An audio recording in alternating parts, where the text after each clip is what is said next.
अस्सलाम वालेकुम, आप देख रहे हैं city 11 news Pakistan HD। Faisalabad से खबर शामिल करते हैं। हमारे डिवीजन ब्यूरो चीफ तहसीन हैदर रशीद की रिपोर्ट के मुताबिक district and division sports committee के जेर तमाम दूसरी division girls marks wrestling championship 18 सितंबर 2020 बामुकाम समनाबाद स्पोर्ट्स कम्प्लेक्स में खेली गई, जिसमें चारों डिस्ट्रिक्ट की टीमों ने हिस्सा लिया। लड़कियों के 4 विकेट के मुकाबले करवाए गए, जिसमें फैसलाबाद की national youth martial art academy 2 gold और 2 सिल्वर और जूनू स्पोर्ट्स क्लब के खिलाड़ियों ने 2 गोल्ड 2 सिल्वर और मजीद 6 विनर्स मेडल हासिल करके गर्ल्स मुकाबलों में फैसलाबाद डिस्ट्रिक्ट को चैंपियन बनवा दिया।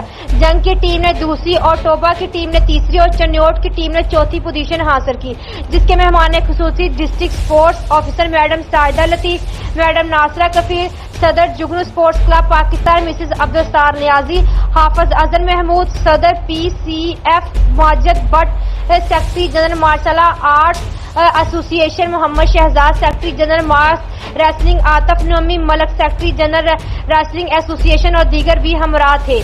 मजीद अपडेट्स के लिए देखते रहिए सिटी 11 न्यूज पाकिस्तान HD।